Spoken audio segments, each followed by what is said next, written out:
On the high road and I'm driving slow with one upper. Freeing, man's really out here in the deep end. They talk it, I live it, and they lock me.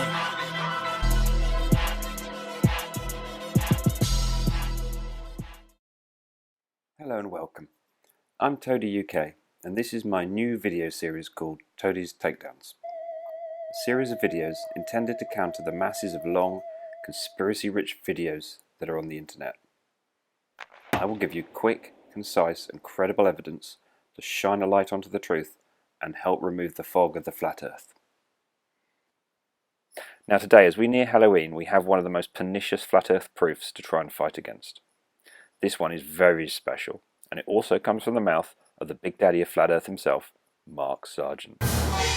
I'm well known from the various panels and show on which I'm a member, and we often see these proofsies and truthsies come back time and again, even after it's been debunked soundly and buried.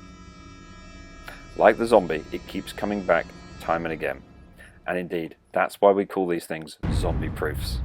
It just won't lay down and die. This is because the story behind the proof has strong narrative appeal to the conspiracy-minded flat earther. Often they have layers of embellishment to make them seem more believable, and this case is no different. So, let's have a look at the case. These are the flat earth claims. First claim, NASA astronaut Tim Peake was filmed using blue screen techniques to emulate gravity effects. Claim number 2.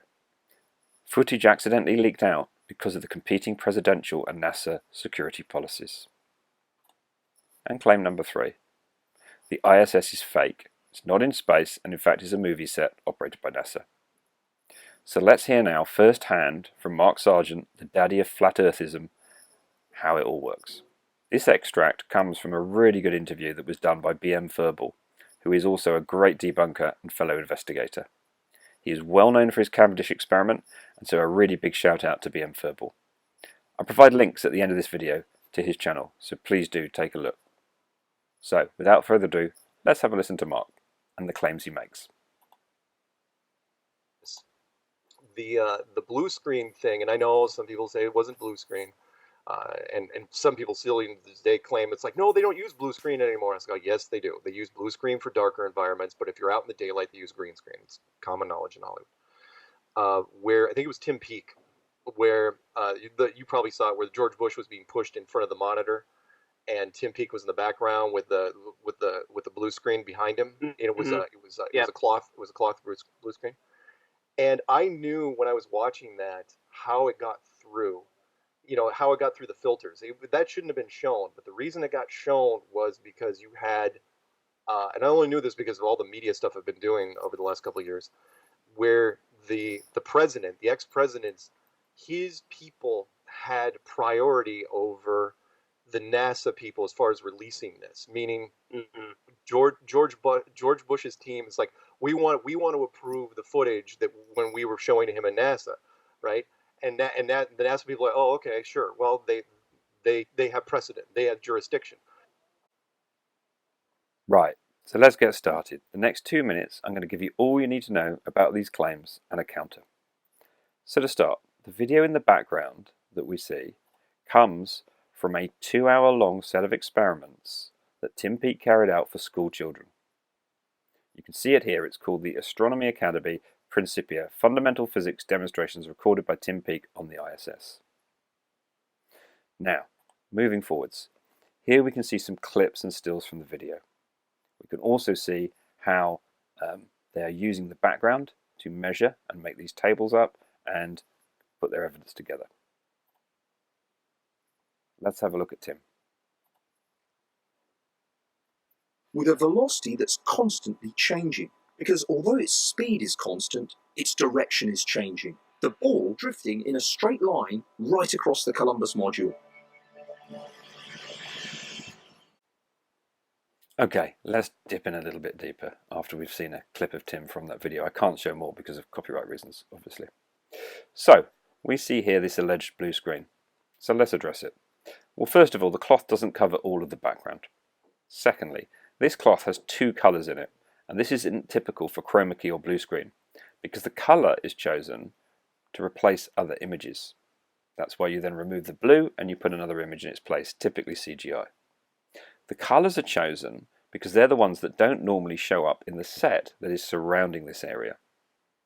In this case, white definitely appears in the set surrounding it, and I would also say that blue does occur, especially in Tim's top that he's wearing. So it's very, very unlikely that they would have chosen this kind of backdrop if they really were trying to do chroma key or blue screen in the way that Mark Sargent claims. What we actually see here is a calibrated backdrop so that when the experiments are being undertaken, the children can easily understand the movement of the objects and then make measurements, as you see here and here from the actual videos. Now, this is an extract from 2 hours of many different experiments performed by Tim Peake. It's also been released publicly, and it's not being hidden by NASA from anyone. If Mark Sargent had done even a very small amount of research, he would have seen that this video and realised his mistakes. Instead, he does what all flat earthers do: he's a storyteller. So he created a story and then he added some compelling factoids to try and make it more persuasive. He claimed that he understood the media and the way that it works. This was an appeal to his experience. He created a very involved and technical story with NASA sensors, presidential aides who check footage and try to make claims. That is why these few vital frames had managed to slip through this overall censoring. Again, this is just a story, and it's aimed at that kind of conspiratorial outlook.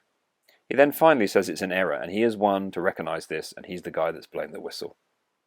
To me, this shows that Mark is very unreliable, and actually, he's making a complex set of claims without having any kind of backup or research.